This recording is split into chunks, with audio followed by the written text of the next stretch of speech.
Oke, bismillahirrahmanirrahim. Assalamualaikum warahmatullahi wabarakatuh. Pada kesempatan siang hari ini, perkenalkan,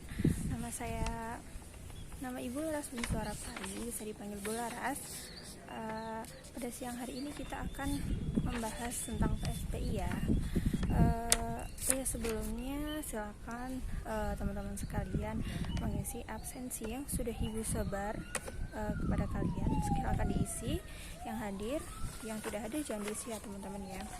Oke, langsung saja kita masuk materi, yaitu sejarah Islam di Nusantara. Dan Ibu bacakan sedikit sejarahnya, nanti teman-teman bisa merasum ya, dari awal Ibu menyampaikan apa, kalian bisa menulisnya. Agama Islam itu mulai masuk ke tanah Sumatera atau di Indonesia pada abad ke-7 Masehi. Pada waktu itu di Sumatera sendiri, berarti pertama kali agama Islam masuk itu di Sumatera ya teman-teman. Ya anak-anakku sekalian, di Sumatera berdiri kerajaan Buddha di Sriwijaya pada tahun 683 sampai 1030 Masehi. Akibatnya, proses masuknya agama Islam di Sumatera memiliki sedikit kesulitan.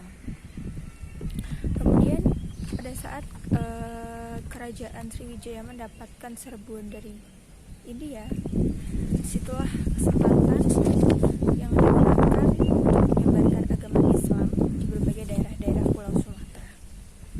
Jadi ketika Islam ini sudah masuk, maksudnya kerajaan Sriwijaya mendapatkan serbuan dari India ini, nah kemudian di situ tuh banyak kesempatan untuk menyebarkan agama Islam. Nah selanjutnya nih, dalam proses sejarahnya masuknya agama Islam itu prosesnya di Sumatera dipengaruhi oleh wilayah mana? Ya Aceh, wilayah Aceh yang merupakan cikal bakal yang terjadinya penyebaran Islam di Nusantara. Terkenal kan Aceh di Indonesia sebagai Serambi Mekah, seperti itu.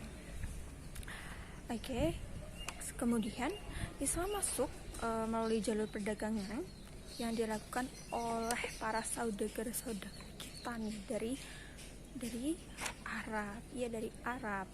Kemudian yang hilir mudik berdagang dari Mesir, Persia, Gujarat, terus kemudian ke Cina melalui Barus Mansur yang dipastikan terletak di ujung barat di Pulau Sumatera. Kota Barus pada saat itu dianggap sebagai perkampungan Islam tertua di Nusantara. Di Barus ditemukan sebuah makam kuno yang kompleks pemakaman Mahligai Barus, di mana pada batu nisan tertulis bahwa Syekh Rukunuddin wafat pada tahun 672 Masehi. Selain itu terdapat pula makam Syekh Usuluddin yang panjangnya diperkirakan itu sekitar 7 meter ya teman-teman. Panjang sekali 7 meter. Hal ini menguatkan sinergi komunitas Islam atau Muslim memang sudah ada di Barus pada era itu. Nah, kemudian hubungan yang sudah lama terbina itu akhirnya melahirkan asimilasi keturunan Arab dan Aceh di sekitar ujung Pulau Sumatera tersebut, yang hasilnya adalah Islam lebih mudah berkembang begitu cepat dan pesat di Aceh sejak abad ke-7 Masehi. Selain melalui jalur perdagangan, penyebaran agama Islam pun masuk ke Sumatera itu dipengaruhi oleh kerajaan, oleh para wali, oleh para ulama-ulama yang berada di Sumatera tersebut. Kemudian nih ada beberapa bukti-bukti penyebaran agama Islam yang di tanah Sumatera, yaitu yang menghasilkan masjid-masjid, kemudian makam, terus ada beberapa peninggalan lainnya yang keberadaannya masih terawat nih sampai sekarang gitu ya teman-teman. Sampai sini kira-kira ada pertanyaan gak ya dari teman-teman sekalian atau ibu kecepatan namanya? Tidak ya, saya lanjut. Kemudian terdapat juga sebuah poster yang berjudul Masuk dan Berkembangnya Islam di Sumatera. Nah, poster ini dirancang dan didesain dalam rangka kegiatan pameran cagar budaya yang berada di Kabupaten Muara Enim, yaitu Provinsi Sumatera Selatan pada tanggal 11 sampai 17 Desember 2015 silam. Gitu. Kemudian Balai Pelestarian Kafe Budaya Jambi atau BPCB Jambi mendukung dan mengapresiasi penuh kegiatan pameran budaya Nusantara ini, di mana tujuannya dilakukan acara ini merupakan edukasi masyarakat tentang proses internalisasi dan pelestarian budaya. Oke teman-teman, itu adalah sekilas sejarah. Ini belum saya teman-teman. Ini ibu jelaskan baru mungkin bagian awal-awal, cerita awalnya aja, sejarah awalnya aja, gimana sih Islam masuk ke Indonesia, dari mana Islam masuk di Indonesia, kemudian melalui apa sih Islam masuk, melalui perantara apa. Nah tadi sudah ibu jelaskan ada para pedagang, kemudian melalui kerajaan, kemudian ada para wali songo tersebut ya teman-teman, kemudian mereka menyebar di Pulau Jawa dan segala macam, nanti kita bahas bersama.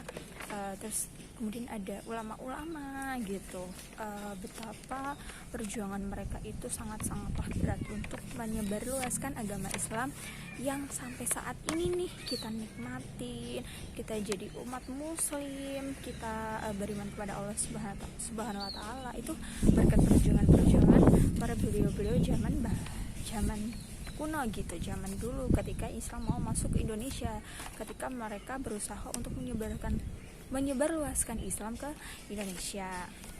Oke, tadi di awal ibu sudah bilang silahkan resum ya teman-teman. Itu adalah tugas evaluasi untuk pertemuan kita yang sangat singkat ini tentang sejarah Islam masuk di Nusantara kita nih gimana gitu. Silakan teman-teman tulis setahu teman-teman atau senangkap yang ditangkap oleh teman-teman semua. Kertasnya silakan dikasih nama, dikasih kelas, kemudian nomor absen kalian, kemudian bisa kalian tumpuk di meja guru ibu. Terakhir besok hari Rabu jam 10 pagi ya teman-teman, ketika istirahat.